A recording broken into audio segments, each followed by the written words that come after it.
Bonjour à vous tous. Aujourd'hui, on va voir la correction géométrique. Donc, comme vous le savez, les images satellites brutes présentent des déformations et ne sont plus superposables aux cartes topographiques ni à une autre image déjà géoréférencée. Donc, le but de ce TP, c'est de corriger ces déformations et de placer l'image dans une géométrie compatible avec des applications cartographiques. Dans la première partie de ce TP, on va géoréférencer une image à partir d'une autre.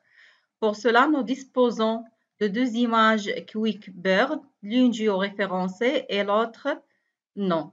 Donc, on va commencer par ouvrir ces deux images, toujours à partir du menu File. Open. Ensuite, on va sélectionner les deux images QuickBird. On va cliquer sur le bouton Ouvrir.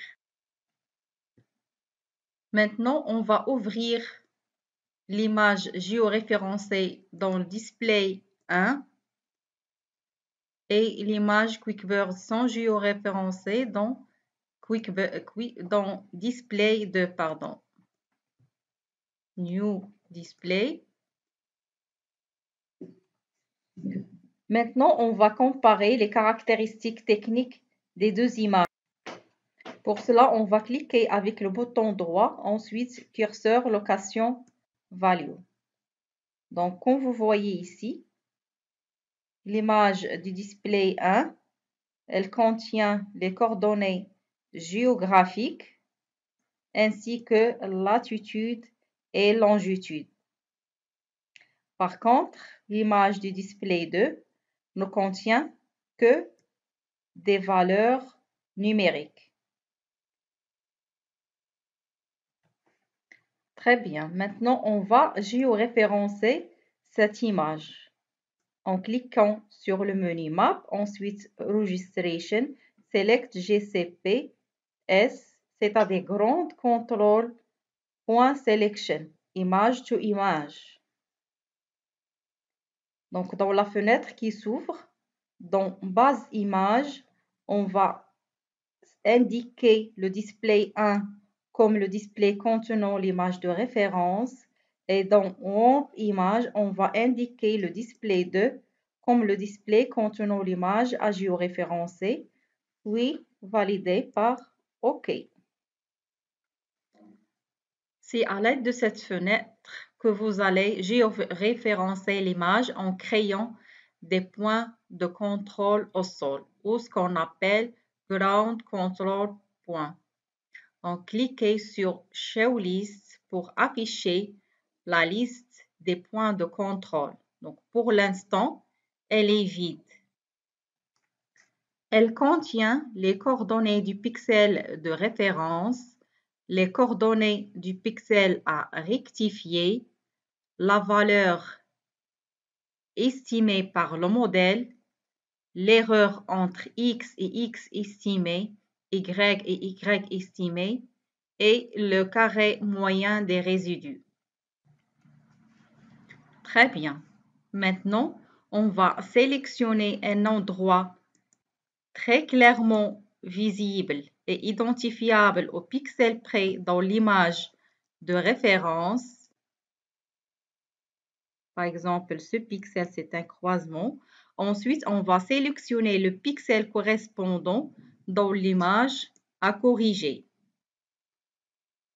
Donc, comme vous voyez ici, il s'agit presque du même endroit. Ensuite, on va cliquer sur le bouton Add point pour enregistrer ce premier grand contrôle point. Il s'ajoute dans votre table de grand contrôle point comme vous voyez ici. Bien. De la même manière, on va ajouter 5 grands contrôles point. Bien, si vous avez terminé, vérifiez le root mean square error pour chaque point ainsi que le RMS total. Donc, en principe, cette erreur doit être inférieure à la taille d'un pixel de l'image à géoréférencer. Donc, vous pouvez toujours supprimer les points qui présentent un RMSE trop important. Par exemple, point 5, on sélectionne la ligne correspond au point de contrôle 5 et on va cliquer sur le bouton Delete. Donc, si l'erreur est acceptable, donc dans la fenêtre Grand contrôle point, on va cliquer sur le menu Options, ensuite Ramp File. Cliquez sur l'image à géoréférencer, c'est-à-dire ici QuickBurst 100 Géo, et on valide par le bouton OK. Dans la boîte de dialogue qui s'ouvre, vous pouvez choisir la méthode de rectification, polynomiale, triangulation et le degré de polynôme, la méthode d'échantillonnage, bilinéaire, cubique par exemple, convolution, les paramètres de l'image résultat, ainsi que le nom du fichier de sauvegarde et le répertoire de sauvegarde. Après avoir sélectionné les paramètres, faire un clic sur le bouton OK. Donc, votre image géoréférencée apparaît dans la fenêtre Available Band List. Donc, vous pouvez analyser votre résultat en affichant l'image dans un New Display et en utilisant Link Display. Comme vous pouvez tester plusieurs méthodes et plusieurs modèles, chaque fois on pourra sauvegarder les résultats et les comparer. Très bien. Maintenant, on va passer à la deuxième partie de ce TP. On va voir comment changer le système de projection d'une image satellite.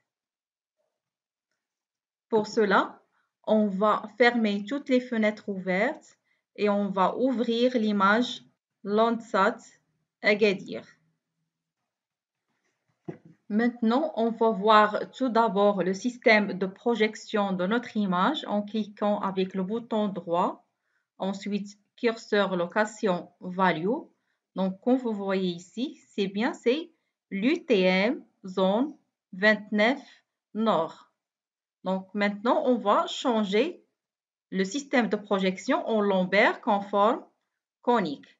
Donc, pour faire ça, on va cliquer sur le menu Map, ensuite Convert Map Projection. Sélectionnez l'image Landsat et cliquez sur le bouton OK. Dans la boîte de dialogue qui s'ouvre, Convert Map Projection Parameters, on va cliquer sur le bouton Change Projection. Dans la fenêtre aussi qui s'ouvre, on va cliquer sur le bouton New. Dans la fenêtre qui s'ouvre, on va saisir les paramètres de projection de notre zone. Dans notre cas, Agadir se situe dans la zone 2 du Maroc. Donc, dans Projection type, on va sélectionner lombaire conforme conique. Dans la zone de texte Projection Name, on va donner un nom à notre projection. Par exemple, ici, c'est lombaire zone 2 ou bien Z2 ou bien comme vous voulez. Dans Projection d'atome, on va sélectionner Merchiche. Dans cette partie, on va saisir les paramètres de projection correspondant à notre zone. Et on valide, comme vous voyez ici, et on valide par le bouton OK. Notre projection est ajoutée dans cette liste On clique encore sur le bouton OK. On va maintenant choisir le nom et le répertoire de sortie. Par exemple, Landsat Lambert et on valide toujours par le bouton OK. Donc, l'image résultat s'affiche dans la fenêtre toujours Available Band List. On va afficher une composition colorée dans un New Display.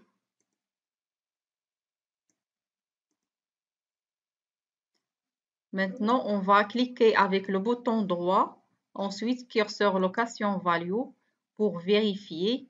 Donc, comme vous voyez ici, elle est bien changée la projection en Lambert conforme conique. Merci pour votre attention et à la prochaine.